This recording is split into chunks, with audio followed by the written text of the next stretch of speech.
दोस्तों, कैसे हैं आप सब। आज की हमारी कहानी है मजाक। राधा एक दिन अपने किसी बीमार परिचित को देखने अस्पताल गई थी। तब वह अपने परिचित से मिलकर बाहर आई तो उसने देखा कि उसके बरसों पुरानी सहेली शालू भी अपने किसी परिचित से मिलकर गाड़ी में बैठने जा रही थी कि तभी राधा की नज़र उस पर पड़ गई। शालू को देखकर राधा को बहुत आश्चर्य हुआ, क्योंकि हमेशा हंसमुख और दूसरों का मजाक उड़ाने वाली शालू बेहद कमजोर और दुखी नजर आ रही थी। जब राधा ने उसको रोककर उसका हालचाल और उसके बच्चों के बारे में पूछा तो शालू दुखी स्वर में बोली, बहन, शादी से पहले की जिंदगी तो बहुत अच्छी थी। मैं हमेशा दूसरों का मजाक उड़ाते हुए हंसती रहती थी, परंतु शादी के बाद तो भगवान ने मेरे साथ ऐसा मजाक कर दिया कि मेरे दूसरों का मजाक उड़ाने की आदत ही छूट गई। मुझे जिंदगी में दुख ही दुख मिले। भगवान ने शादी के बाद एक बेटा और एक बेटी दिए, परंतु दोनों बच्चे जन्म के कुछ घंटे बाद डॉक्टरों के द्वारा बचाने के अथक प्रयास करने के बाद भी किसी रहस्यमय बीमारी के कारण भगवान को प्यारे हो गए। मैं तो अपने बच्चों को जी भर के देख भी न सकी और ना ही छाती से लगाकर अपना दूध पिला सकी। ईश्वर ने न जाने मुझे कौन सी गलती का दंड दिया है कि दोनों बच्चों के जाने के बाद मैं फिर माँ ना बन सकी। कहते हुए वह रोने लगी। तब राधा ने उसे प्यार से समझा बुझाकर चुप कराया। उसे अपने घर पर चलने के लिए बोला तो वह बोली, मैं फिर किसी दिन तुम्हारे घर आऊंगी। मुझे अपने घर जरूरी काम है, इसीलिए मैं अपने घर जा रही हूँ। यह कहकर वह गाड़ी में बैठकर अपने घर चली गई थी। शालू को देखकर राधा को अपना वर्षों पुराना अतीत याद आ गया था। कुछ साल पहले राधा और शालू दोनों कॉलेज में एक साथ पढ़ती थी। शालू बेहद हंसमुख लड़की थी जो हर वक्त लोगों का मजाक उड़ाती रहती थी।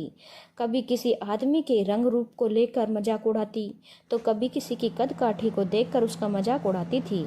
तब लोगों का मजाक उड़ाते हुए देखकर राधा को बहुत दुख होता था। वह उसे बहुत समझाती कि इस तरह से लोगों का मजाक उड़ाना ठीक नहीं, परंतु वह उसकी बात को हंसी में उड़ा देती थी। शालू के बेहद हष्ट पुष्ट युवती थी। भरा हुआ शरीर था उसका, जिसके कारण उसका शरीर भी सुडौल था।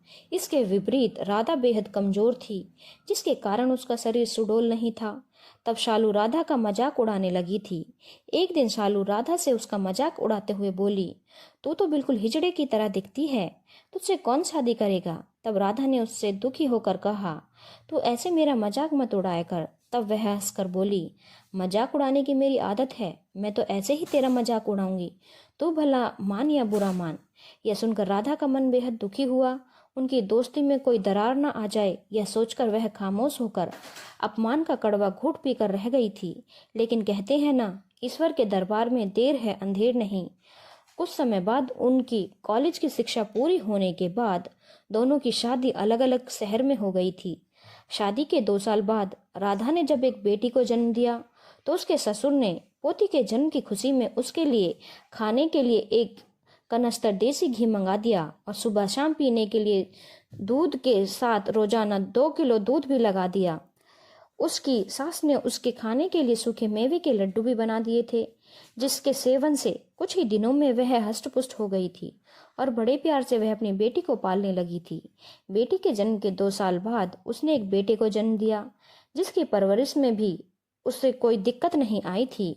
खुशी खुशी वह अपने पति, सास ससुर और बच्चों के साथ अपना जीवन बिता रही थी। लेकिन शालू माँ बनकर भी अपने बच्चों को दूध पिलाने से वंचित हो गई थी। उसे हमेशा दूसरों का मजाक उड़ाने की आदत थी।